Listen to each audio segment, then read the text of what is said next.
اللهم صل على سيدنا محمد یا رب صل وسلم. بسم اللہ الرحمن الرحیم. آج میں آپ کے سامنے سورہ توبہ کا رکوع نمبر 13 اور 11ویں پارے کا رکوع نمبر 2 انشاءاللہ پیش کروں گا.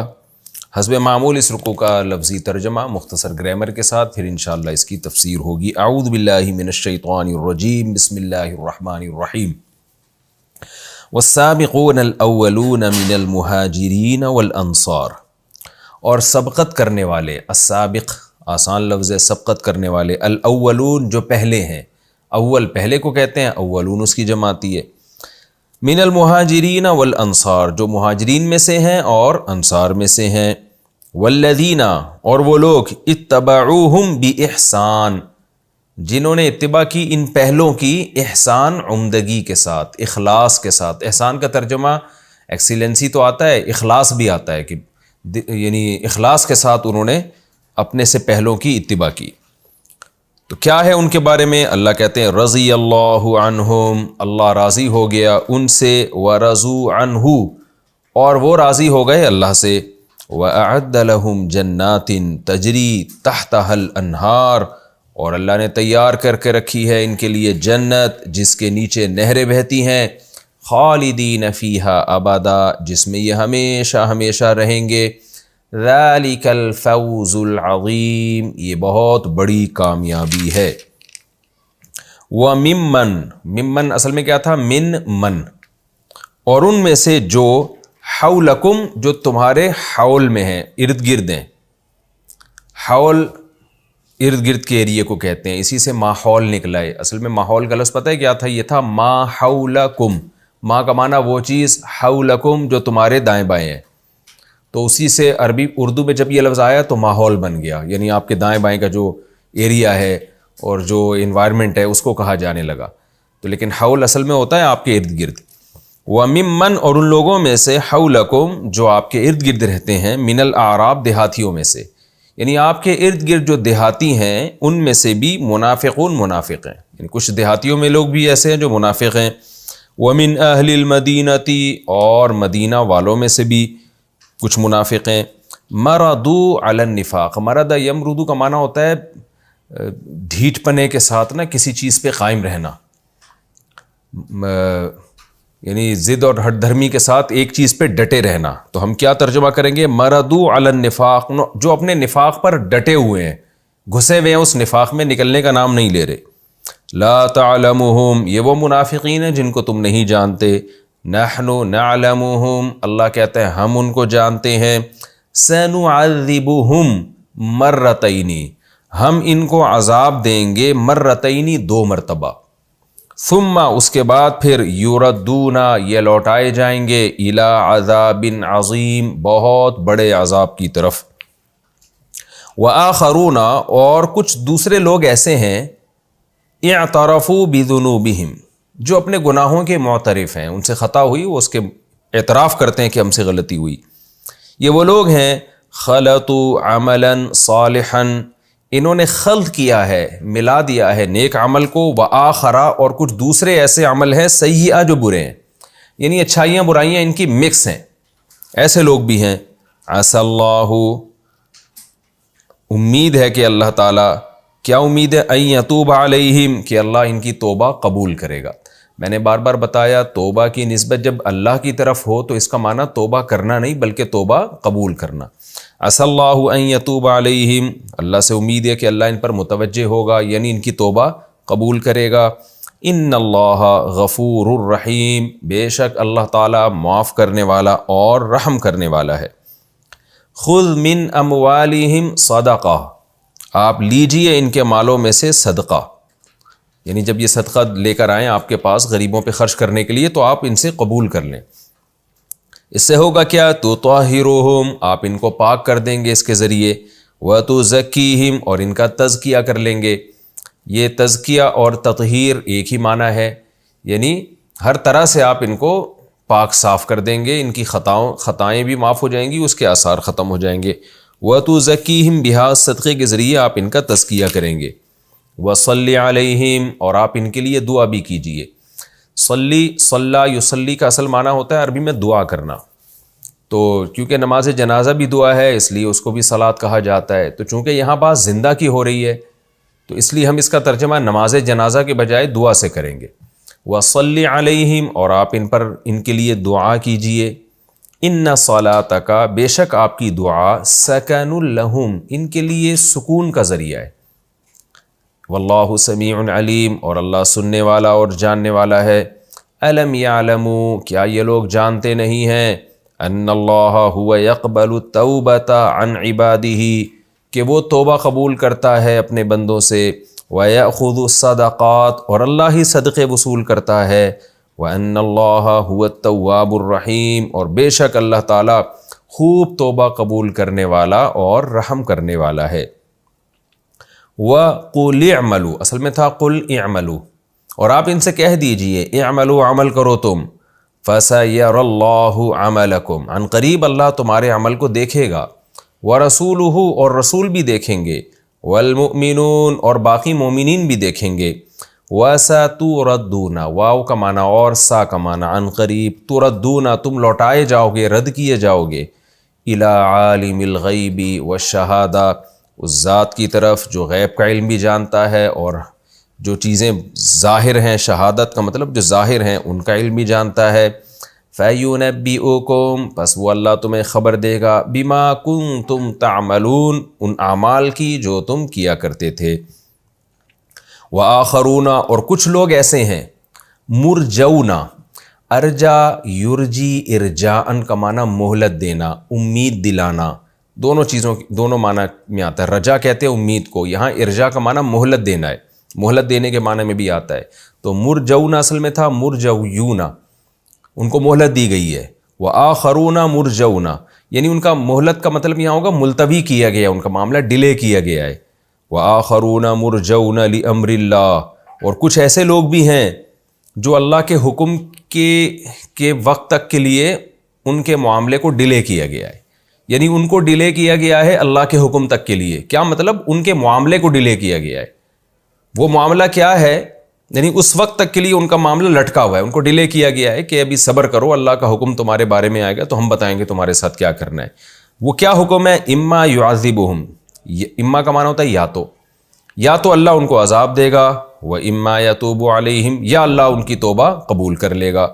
واللہ علیم حکیم، اور اللہ جاننے والا اور حکمت والا ہے۔ والذین، اور وہ لوگ، اتخذوا مسجدا، جنہوں نے ٹھہرا لی ایک مسجد، ضرارا، ضرر پہنچانے کے لیے، وہ لوگ جنہوں نے بنائی ایک مسجد ضرر پہنچانے کے لیے۔ ضرار کا معنی ضار یضار مضاررتن، زارر یزارر، ضارب یضارب کی طرح، جیسے قاتل یقاتل کا مصدر قتال آتا ہے تو زارر یزارر ضرار، یعنی ضرر پہنچانا۔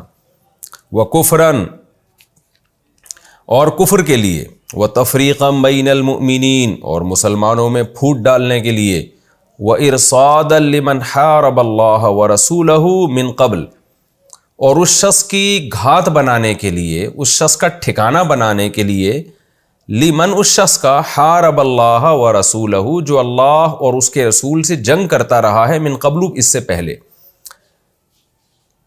یعنی وہ لوگ جنہوں نے ایک مسجد بنائی نقصان پہنچانے کے لیے، کفر کی وجہ سے، کفر کے لیے، تاکہ کفر معاشرے میں پھیلائیں، یعنی کفر کی باتیں کریں وہاں پہ۔ وَتَفْرِيقًا بَيْنَ الْمُؤْمِنِينَ، مومنین میں پھوٹ ڈالیں۔ وَإِرْصَادًا، رصد کسے کہتے ہیں؟ گھات کو۔ رصد گاہ کسے کہتے ہیں؟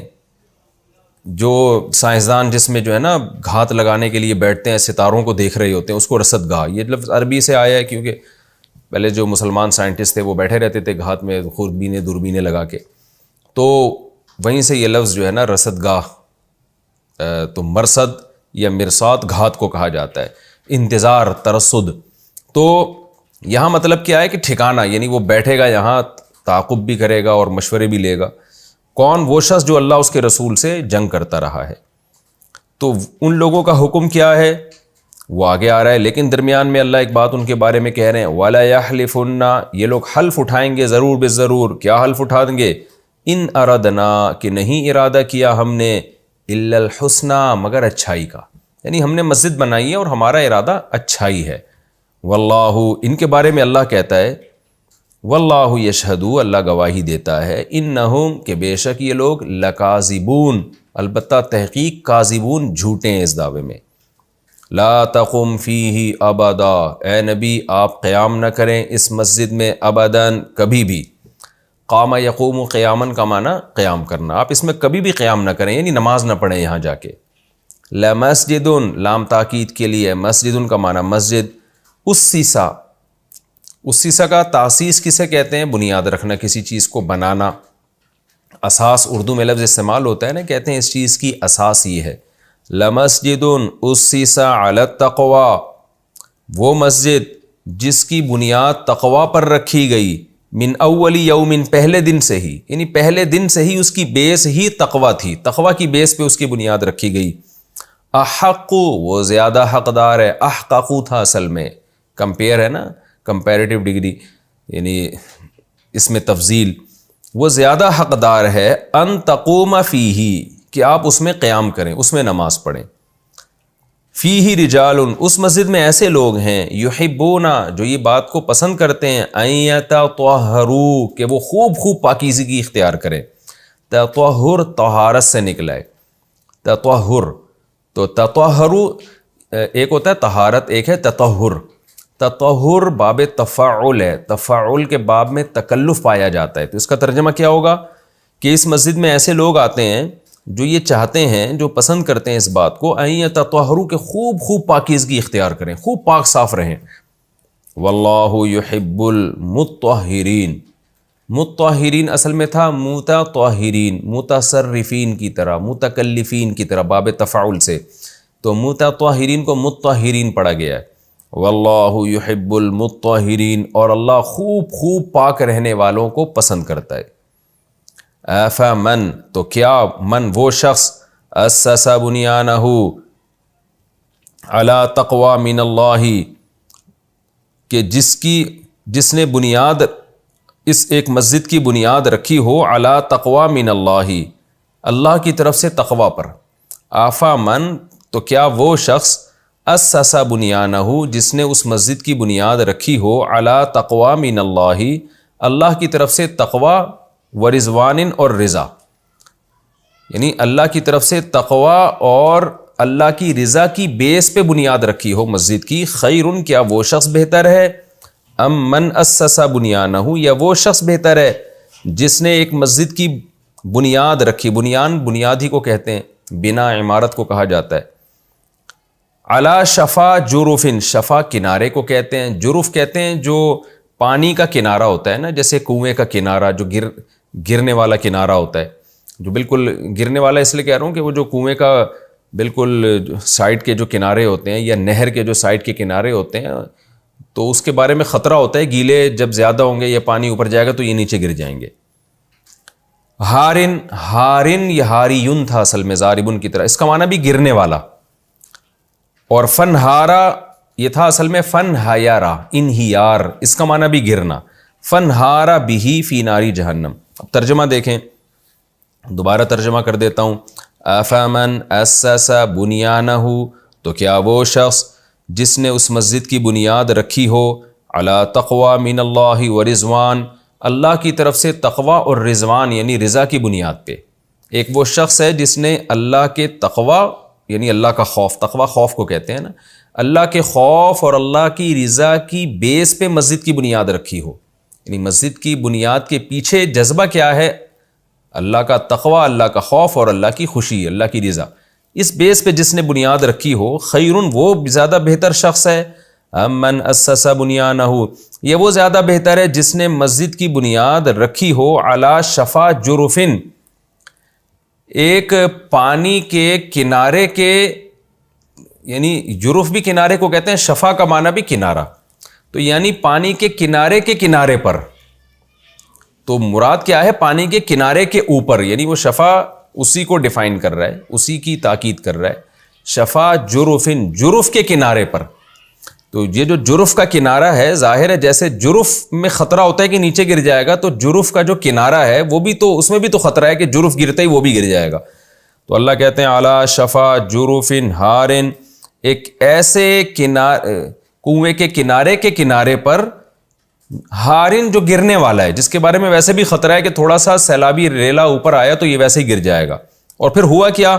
فنہارا بہی، وہ اس بنیاد کو لے کر بالآخر گر پڑا. کہاں گرا؟ فی ناری جہنم، جہنم کی آگ میں. تفسیر میں انشاءاللہ اس کی ڈیٹیل بتاؤں گا. واللہ لا یہدی القوم الظالمین، اللہ ایسے ظالموں کو ہدایت نہیں دیتا. لا یزال بنیانہم، لا یزالو کا لفظ پہلے کئی بار آ چکا ہے. لا یزالو کا معنی ہوتا ہے کنٹینیو کسی چیز کا رہنا. اس میں لا کا ترجمہ نہیں کیا جاتا. میں نے بتایا تھا نا، زالا یزالو اصل میں سمیع یسمعو سے کی طرح ہے، یزولو تھا اصل میں. تو زالا یزالو کا معنی ہوتا ہے زائل ہو جانا، ختم ہو جانا. لا یزالو کا معنی ختم نہ ہونا، تو مطلب کنٹینیو رہنا کسی چیز کا. تو لا یزال بنیانہم الذی، کنٹینیو رہے گی، مسلسل رہے گی ان کی وہ عمارت، الذی بنو، وہ عمارت جو انہوں نے بنائی ہے. بنو ضربو کی طرح، وہ عمارت جو انہوں نے بنائی ہے وہ مسلسل رہے گی. کیا رہے گی؟ ریبتن فی قلوبہم، ان کے دلوں میں شک کا ذریعہ، تردد کا ذریعہ رہے گی. ان کے دلوں میں کھٹکتی رہے گی وہ عمارت، یوں صحیح ترجمہ ہوگا. ریبہ شک کو کہتے ہیں، یعنی جو عمارت انہوں نے بنائی ہے وہ ہمیشہ ان کے دلوں میں کھٹکتی رہے گی. ایک خوف رہے گا ان کے دلوں میں کہ ہم نے کیا ہے. اللہ یہ کہ ان تقطع قلوبہم، کہ ان کے دل ہی کٹ جائیں، دل ہی ختم ہو جائیں. قطع یقطع کا معنی کاٹنا اور تقطع کا معنی کٹ جانا. اللہ یہ کہ ان کے دل ہی فنا ہو جائیں. یعنی دل میں انسان کے خوف ہوتا ہے نا، تو ہم کہتے ہیں نا اس کا دل جب تک ختم نہیں ہوگا تو خوف بھی ختم نہیں ہوگا. کیا مطلب؟ ہمیشہ اس کے دل میں خوف رہے گا. تو یہ بھی ایک محاورہ ہے. اس کا مطلب یہ نہیں کہ جب دل ان کے ختم ہو جائیں گے اور یہ مر جائیں گے تو ان کے دل سے خوف ختم ہو جائے گا، یہ مطلب نہیں. یہ ایک محاورہ ہے کہ ہمیشہ ان کے دل میں وہ عمارت جو انہوں نے بنائی ہے وہ کھٹکتی رہے گی. واللہ علیم حکیم، اور اللہ جاننے والا اور حکمت والا ہے. یہ اس کا لفظی ترجمہ ہو گیا مختصر گرامر کے ساتھ. اب ہم انشاءاللہ اس کی تفسیر کی طرف چلتے ہیں.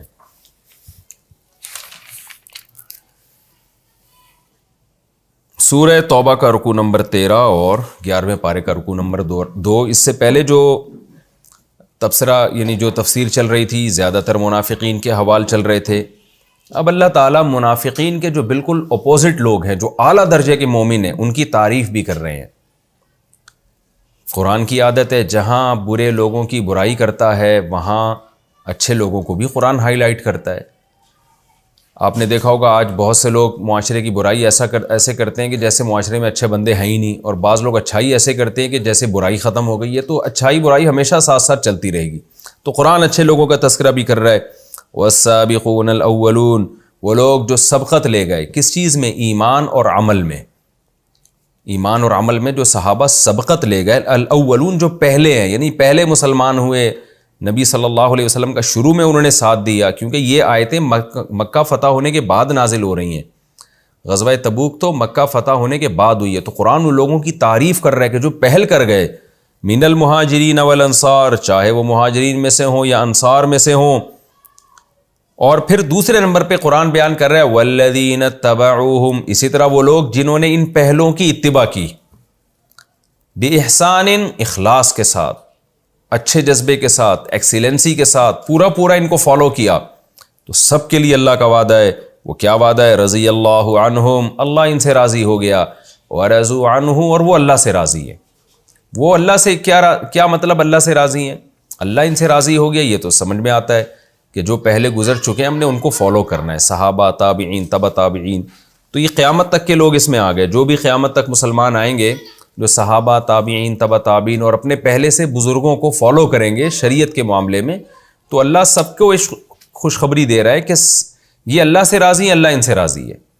تو یہ اللہ سے راضی ہیں کیا مطلب؟ کہ بھئی اللہ جو ان کو حکام دے رہا ہے اس پہ مطمئن ہے.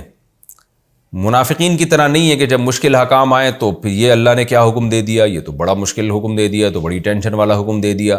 تو جب یہ اللہ سے راضی ہیں، پھر اللہ ان کے ساتھ کوئی جو بھی احوال کرے، خوشی میں بھی اللہ سے خوش ہیں، غم میں بھی اللہ سے خوش ہیں. غم میں صبر کرتے ہیں اور انا للہ و انا الیہ راجعون کہتے ہیں کہ بھئی ہم اللہ کے غلام ہیں, اللہ جو چاہے کرے. جیسے پیچھے آیتیں گزر چکی ہیں نا, قل هل تربصون بنا الا احدى الحسنیین, کہ ہمیں اگر غم پہنچے یا خوشی پہنچے تو دونوں حسنہ ہیں ہمارے لیے, کیونکہ اللہ ہمارا مولا ہے, وہ ہمارا دوست ہے, وہ اگر ہمیں غم بھی دے رہا ہے تو ہمارے فائدے کے لیے دے رہا ہے. تو اس معنی میں یہ اللہ سے راضی ہیں اور اللہ بھی ان سے راضی ہے. وَأَعَدَّ لَهُمْ جَنَّاتٍ, جب اللہ راضی ہوتا ہے تو پھر اس کے بدلے میں کیا دیتا ہے؟ اللہ کہتے ہیں میں نے ان کے لیے باغات تیار کر کے رکھے ہیں جن کے نیچے نہریں بہتی ہیں, خالدین فیہا ابدا, ہمیشہ ہمیشہ ان باغات میں یہ رہیں گے. ذالک الفوز العظیم, یہ بہت بڑی کامیابی ہے. تو اللہ نے ہمیں بتا دیا کہ ایک طرف یہ منافقوں کا ٹولہ ہے اور ایک طرف مخلص صحابہ تابعین اور ان کو فالو کرنے والے لوگ ہیں, تو تم اپنا شمار کن لوگوں میں کرنا چاہتے ہو؟ آگے اللہ نے اور مزید کچھ منافقین کا ذکر کیا. اب تک جتنے منافقین کا تذکرہ ہے یہ وہ لوگ ہیں جن کو رسول اللہ صلی اللہ علیہ وسلم اور صحابہ کرام پہچانتے تھے, لہذا ان سے ہوشیار بھی رہتے تھے. لیکن قرآن ہوشیار کر رہا ہے نبی صلی اللہ علیہ وسلم کو اور صحابہ کو کہ بہت سے منافقین ایسے ہیں کہ جو اتنے ہوشیار ہیں, اتنے چالاک ہیں کہ ان کے بارے میں صرف ہمیں علم ہے, آپ کو علم نہیں ہے. وہ لفاظی اور چکنی چپڑی باتوں سے ایسے لگیں گے جیسے ان سے زیادہ نیک دنیا میں کوئی مسلمان نہیں ہے. تو نبی صلی اللہ علیہ وسلم کو ہوشیار کیا جا رہا ہے کہ آپ ان سے ہوشیار رہیں, اور ان بدبخت منافقین کو وعید سنائی جا رہی ہے کہ تمہارے لیے دگنا عذاب ہے. دگنا عذاب کیوں ہے؟ اس لیے کہ تمہاری منافقت دگنی ہے. منافقت کسے کہتے ہیں؟ ظاہر کچھ باطن کچھ. تو جو چھوٹا منافق ہوتا ہے نا وہ اپنی باتوں سے پکڑا جاتا ہے. بڑا منافق اتنا 2 نمبر ہوتا ہے کہ وہ اتنا زیادہ جھوٹ بولتا ہے کہ اس کے بارے میں صحابہ کو وہم ہی نہیں ہوتا تھا کہ یہ منافق بھی ہو سکتا ہے. تو اس لیے قرآن ان کا تذکرہ کر رہا ہے کہ کچھ ایسے لوگ تمہاری صفوں میں شامل ہیں کہ جو ایسے اعلیٰ درجے کے منافق ہیں کہ ان کو پہچاننا تمہارے لیے بہت مشکل ہے, لیکن اللہ ان کو جانتا ہے, اس لیے اللہ نے آیتیں نازل کر دیں تاکہ وہ منافقین سدھر جائے. قرآن کہہ رہا ہے وَمِمَّنْ حَوْلَكُمْ مِنَ الْأَعْرَابِ, تمہارے ارد گرد دیہاتیوں میں سے, یعنی مدینہ کے گرد جو گاؤں آباد ہیں ان میں, من کا معنی ان میں سے کچھ لوگ منافقون منافق ہیں, وَمِنْ أَهْلِ الْمَدِينَةِ, اور مدینہ والوں میں سے بھی, مَرَدُوا عَلَى النِّفَاقِ, جو اپنے نفاق پر ڈٹے ہوئے ہیں, لَا تَعْلَمُهُمْ, ان کی خاصیت کیا ہے کہ تم ان کو نہیں جانتے, نَحْنُ نَعْلَمُهُمْ, ان کو ہم جانتے ہیں. لیکن چونکہ یہ منافقت میں بہت بڑے ہوئے ہیں, بہت بڑے لفاظ ہیں, بہت بڑے کذاب ہیں کہ یہ تمہیں شک بھی نہیں ہوا ان کے بارے میں, تو اس لیے ان کو عذاب بھی عام منافقین کی نسبت دگنا ہوگا. قرآن میں آتا ہے نا کہ ان المنافقین فی الدرک الاسفل من النار, کافر کا جو جہنم میں مقام ہے منافق کا اس سے بھی نیچے مقام ہے. تو اس لیے قرآن یہاں بھی کہہ رہے کہ یہ منافقوں کا ان منافقوں سے بھی نیچے مقام ہے. وہ کیا ہے؟ سنعذبہم مرتین, ہم ان کو 2 دفعہ عذاب دیں گے. یہ 2 دفعہ عذاب کا مطلب 2 دفعہ بھی ہو سکتا ہے, اور عربی میں مرتین کا لفظ دگنے کے معنی میں بھی استعمال ہوتا ہے. دگنے کا مطلب کیا ہے کہ دگنا عذاب دیں گے. یہ دنیا کا عذاب مراد ہے یا قبر کا عذاب مراد ہے. آگے قرآن کہتا ہے ثم یردون الی عذاب عظیم, پھر ان کو بہت بڑے عذاب کی طرف لوٹایا جائے گا, یعنی قیامت کا عذاب جو جہنم کی آگ ہوگی. تو قرآن اس سے پہلے دگنا عذاب دے گا. اس دگنے عذاب سے کیا مراد ہے؟ مفسرین کی اس میں مختلف آراء ہیں. بعض حضرات نے کہا کہ نفاق خود ایک عذاب ہے, کیونکہ منافق کو ہر وقت کھٹکا لگا رہتا تھا کہ بھئی میری پول پٹیاں نہ کھل جائیں, تو ان کو ڈبل کھٹکا لگا رہتا تھا. تو یہ ڈبل کھٹکا جو ہے نا یہ بھی ایک ڈبل عذاب ہے. یہ ایک عام منافق ایک بے چینی میں ہوتا ہے, ہمیشہ سکون میں 1 نمبر آدمی ہوتا ہے, جو ظاہر میں جو کچھ ظاہر ہے وہی باطن ہے, وہ دوغلی پالیسیاں نہیں ہوتی اس کی. تو منافق کی دوغلی پالیسی کی وجہ سے وہ ہر وقت عذاب میں رہتا ہے, یہ بے سکونی ہے. تو قرآن کہہ رہا ہے کہ ان کو وہ والی بے سکونی والا عذاب دگنا ہوگا. اور بعض نے کہا اس سے مراد ہے دنیا میں ذلت اور قبر کا عذاب, تو یہ بھی دگنا عذاب ہے کہ دنیا میں بھی ذلت ہوگی اور قبر میں بھی, اور پھر آخرت میں ان کو عذاب عظیم کی طرف لوٹایا جائے گا. خلاصہ اس کا یہی نکلا کہ وہ منافق جو اعلیٰ درجے کے منافق ہیں, جن کا صحابہ کو وہم بھی نہیں ہو رہا تھا کہ یہ بھی منافق ہو سکتے ہیں, ان کو اللہ تعالیٰ دگنا عذاب دیں گے. وَآخَرُونَ اعْتَرَفُوا بِذُنُوبِهِمْ خَلَطُوا عَمَلًا صَالِحًا, کچھ لوگ ایسے ہیں قرآن کہہ رہا ہے کہ جن سے اچھائیاں بھی ہوئی ہیں اور کچھ گناہ بھی ہوئے ہیں ان سے, یعنی تبوک میں جو پیچھے رہ گئے تھے ان کا تذکرہ ہو رہا ہے. یہ تو سارے تبوک میں پیچھے رہنے والے منافقین کا تذکرہ چل رہا تھا نا. 3 قسم کے لوگوں کا اللہ نے ذکر، 4 قسم کے لوگوں کا اللہ نے ذکر کیا. ایک منافق جو نارمل منافق ہوتے ہیں، دوسرے وہ منافق جو نفاق میں بہت پکے ہیں، ان کا تذکرہ بھی ہو گیا. تیسرے وہ جو ایمان میں بہت پکے ہیں، جن کو والسابقون الاولون من المہاجرین والانصار اس رکوع کے شروع میں جن کا تذکرہ ہوا. چوتھے وہ لوگ جو ایمان میں کچے ہیں. یعنی 4 طبقے ہو گئے. ایمان میں انتہا کو پہنچے ہوئے، نمبر 2 ایمان میں انتہا کو نہیں پہنچے ہوئے بلکہ نیکی اور برائیاں ان کے اعمال میں دونوں چیزیں شامل ہیں مسلمان لیکن ان سے کچھ غلطیاں بھی ہوئی ہیں، اچھائیاں بھی ہوئی ہیں. اور تیسرے منافق جو نارمل منافق، اور چوتھے وہ منافق جو اعلیٰ درجے کے منافق ہیں. تو یہ 4 طبقات کا اس صورت میں اللہ نے تذکرہ کیا. تو اب اس طبقے کا تذکرہ چل رہا ہے کہ جو ہیں تو مومن لیکن ان سے کچھ خطائیں بھی ہوئی ہیں. یہ کون لوگ ہیں؟ جو غزوہ تبوک میں پیچھے رہ گئے تھے. ان میں 2 قسم کے صحابہ تھے. ایک تو وہ تھے کہ جو کوئی عذر نہیں تھا، مخلص صحابہ تھے، ہر جنگ میں نبی صلی اللہ علیہ وسلم کے ساتھ شریک رہے. تو جب ان کو پتہ چلا کہ رسول اللہ صلی اللہ علیہ وسلم تبوک سے واپس آ رہے ہیں اور ان کو پتہ تھا ہم جو تبوک میں شریک نہیں ہوئے تو اس کی وجہ صرف سستی تھی اور کوئی وجہ نہیں تھی، دل نہیں چاہ رہا تھا. ظاہر ہے جہاد ایک مشکل کام ہے. تو لیکن ان کو ندامت کا احساس ہو گیا کہ ہم اب پیغمبر صلی اللہ علیہ وسلم کو اپنا چہرہ دکھائیں گے کیسے. تھے مخلص صحابہ. تو ان میں سے انہوں نے کیا کیا، اپنے آپ کو مسجد نبوی کے ستون سے باندھ لیا کہ جب تک اللہ ہماری توبہ قبول نہیں کرتا ہم اپنے آپ کو ستون سے کھولیں گے نہیں. صرف نماز کے وقت ان کی زوجہ آ کے ان کو کھول دیتی ہیں، اس کے بعد پھر یہ باندھ لیتے. تو اللہ تعالیٰ نے ان کی توبہ قبول کی اور اس کا تذکرہ ان آیتوں میں ہے. دوسرے وہ صحابہ تھے کعب ابن مالک اور ہلال ابن امیہ اور مرارہ ابن ربیع.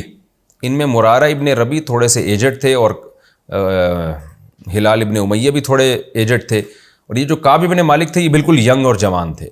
یہ تینوں مالدار صحابہ تھے، ان کو بھی کوئی عذر نہیں تھا غزوہ تبوک میں نہ جانے سے. لیکن کیا ہوا کہ یہ بھی نہیں گئے، اور جب نبی صلی اللہ علیہ وسلم تبوک سے واپس آئے تو آپ صلی اللہ علیہ وسلم نے تینوں کو بلایا. تو یہ کعب ابن مالک رضی اللہ تعالیٰ عنہ کی بڑی لمبی حدیث ہے، صحیح بخاری میں بھی ہے، صحیح مسلم میں بھی ہے. بڑی دلچسپ واقعہ ہے، بہت لمبا واقعہ اور بڑا ہی دلچسپ واقعہ ہے.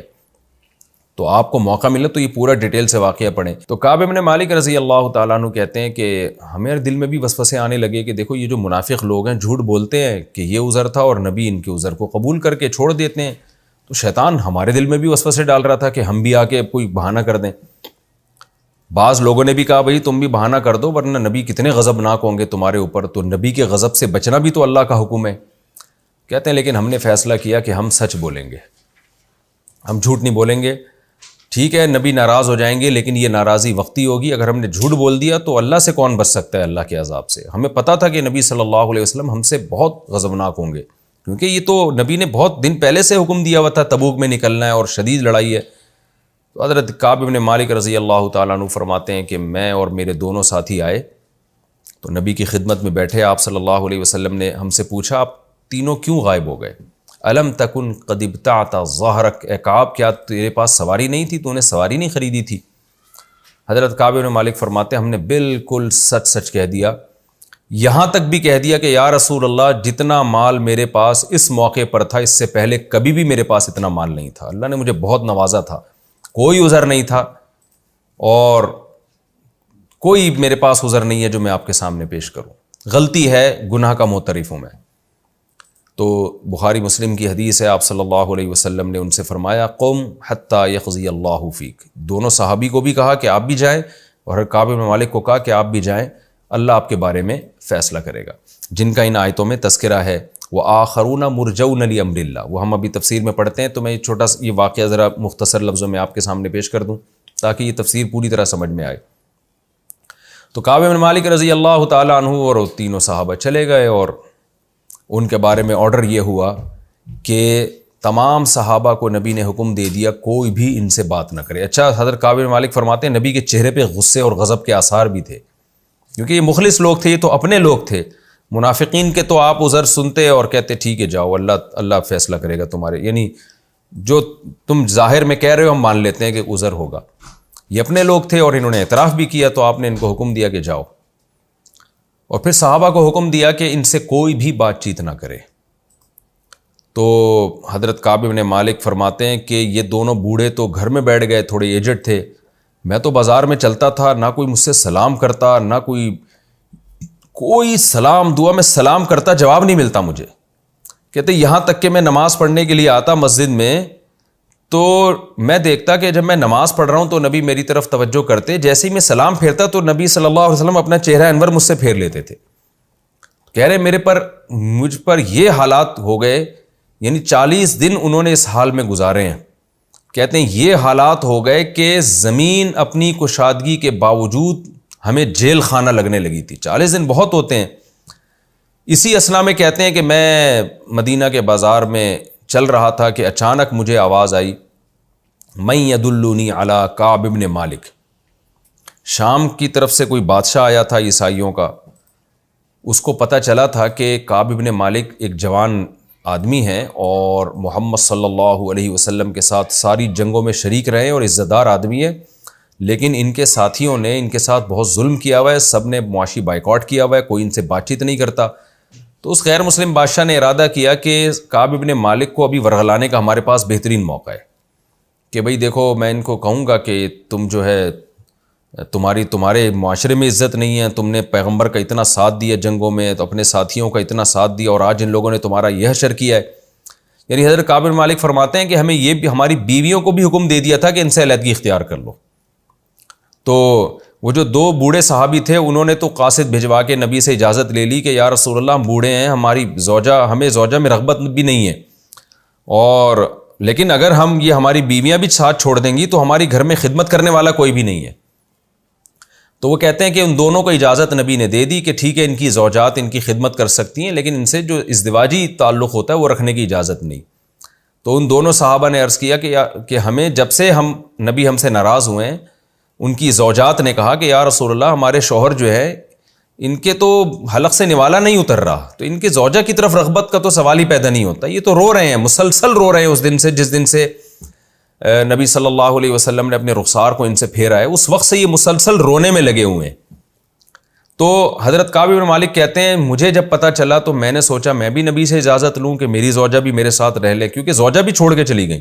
کہتے ہیں لیکن مجھے شرم آئی کہ وہ تو ذرا ایجڈ ہیں, عمر ان کی زیادہ ہے, انہوں نے تو خدمت کے لیے بیوی کو بلوا لیا, لیکن میں نبی کو کیا عذر پیش کروں گا, آپ صلی اللہ علیہ وسلم کیا یعنی میرے بارے میں اور برا امیج جائے گا کہ جوان ہو کے جو ہے تم میرے حکم پہ عمل نہیں کر رہے اور بیوی کو خدمت کے لیے بلا رہے ہو. تو کہتے ہیں میں یعنی بیوی بھی مجھ سے گئی.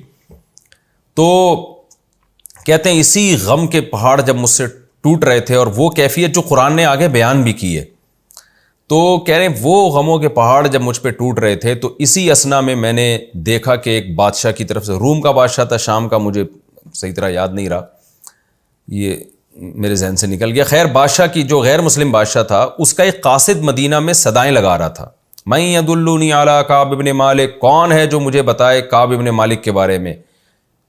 تو کہتے ہیں وہ لوگ انگلیوں سے اشارہ کر رہے تھے میری طرف کہ یہ کہہ رہے, منہ سے کوئی نہیں میرے سے بات کر رہا تھا کہ کعب تمہیں بلا رہے ہیں, دیکھو کوئی قاصد آئے, صرف اشارے کر رہے تھے, اس قاصد کو بتا رہے تھے کہ یہ ہے کعب بن مالک. تو کعب بن مالک رضی اللہ تعالیٰ عنہ کہتے ہیں کہ میرے پاس اس بادشاہ کا خط آیا, اس خط میں لکھا ہوا تھا کہ تم ایک عزت دار آدمی ہو اور ہمیں اطلاع ملی ہے کہ تمہارے ساتھی تمہارے ساتھ بہت برا سلوک کر رہے ہیں, تو اگر تمہیں عزت چاہیے, پیسہ چاہیے, یعنی جو بھی تمہیں منصب چاہیے تو ہمارے پاس آ جاؤ, ہم تمہیں تمہاری حیثیت کے حساب سے عزت دیں گے.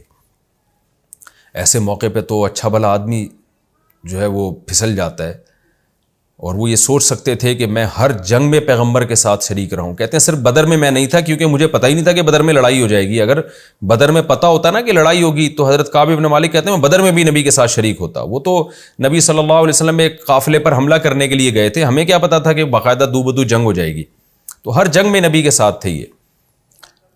تو اب دیکھیں کیسا شیطان انسان کو ورغلاتا ہے ایسے موقع پہ. لیکن صحابی کا اخلاص دیکھیں, حضرت کعب بن مالک کہتے ہیں جیسے ہی میں نے وہ خط پڑھا میں نے کہا اللہ ایک آزمائش میرے اوپر تبوک کی آئی تھی, اس میں ناکام ہو گیا, اب یہ دوسری آزمائش آئی ہے, کہیں ایسا نہ ہو میں اس میں بھی ناکام ہو جاؤں. تو کہتے میں نے وہ خط پھاڑ کے آگ میں ڈال دیا کہ نہیں بھائی میں پیغمبر کا ساتھ کسی قیمت پہ نہیں چھوڑ سکتا. ٹھیک ہے آپ نے بائیکاٹ کیا, سب کچھ کیا, لیکن اللہ تو ہے نا دیکھنے والا, اللہ سے دعائیں مانگ رہے تھے. تو بالآخر 40 یا 50 دن مکمل ہوئے ہیں کہ نبی صلی اللہ علیہ وسلم پر فجر میں وحی نازل ہوئی, جس کا اگلے رکوع میں انشاءاللہ تذکرہ آئے گا کہ وَعَلَى الثَّلَاثَةِ الَّذِينَ خُلِّفُوا, اللہ نے ان 3 صحابہ کی توبہ بھی قبول کر لی جن کو جنگ میں پیچھے رکھا گیا. یہاں بھی دیکھیں قرآن یہ نہیں کہہ رہا وہ جنگ میں پیچھے رہ گئے, یعنی کسی مسئلہ سے گویا ہم نے ان کو پیچھے رکھا, یعنی اللہ اس کی نسبت گویا اپنی طرف کرنے کہ ہم نے لوگوں کو گویا, یعنی جب ظاہر ہے جب گناہ کی توبہ اللہ نے قبول کر لی تو اب اللہ ان کو عار بھی نہیں دلا رہے کہ تم پیچھے رہ گئے تھے. منافقین کو تو اللہ کہہ رہے ہیں تم پیچھے رہ گئے ہو, تم اس پہ راضی ہو گئے, عورتوں بچوں کے ساتھ بیٹھ جاؤ, لیکن اللہ ان کے بارے میں کیا کہہ رہے ہیں, جن کو پیچھے رکھا گیا, یعنی وہ قدرت کی طرف سے یہ ہوا تھا کہ ان کو پیچھے رکھا جائے تاکہ ان کی ایک فضیلت لوگوں کے سامنے ظاہر ہو جائے کہ دیکھو خطا کار لوگ توبہ کیسے کرتے ہیں, مخلص لوگ سے جب غلطی ہوتی ہے تو ان کا انداز کیا ہوتا ہے. تو جب یہ توبہ کی آیتیں نازل ہوئی ہیں تو نبی صلی اللہ علیہ وسلم نے فوراً صحابہ کو بتایا کہ بھائی جاؤ ان تینوں کو اطلاع دے دو کہ اللہ نے تمہاری توبہ قبول کر لی ہے.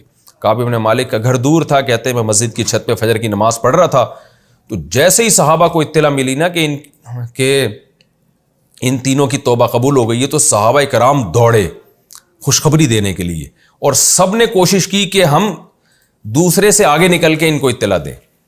کہہ رہے ایک صحابی گھوڑے پر سوار ہو گئے نا کہ بھئی پیدل بھاگنے والے سے زیادہ تو وہ پہنچے گا جو گھوڑے پر سوار ہے, تو گھوڑے پر سوار ہو کر اسپیڈ میں دوڑے نا کہ میں جا کے کعب بن مالک کو خوشخبری سناؤں. تو کہتے ہیں کہ دوسرے صحابی نے کیا کیا, انہوں نے کہا بھئی گھوڑا تو میں تو گھوڑے کا مقابلہ نہیں کر سکتا, تو وہ پہاڑ پہ چڑھ کے انہوں نے زور سے چیخ ماری. اور کیا چیخ ماری, یا کعب بن مالک ابشر, اے کعب بن مالک خوشخبری قبول کرو.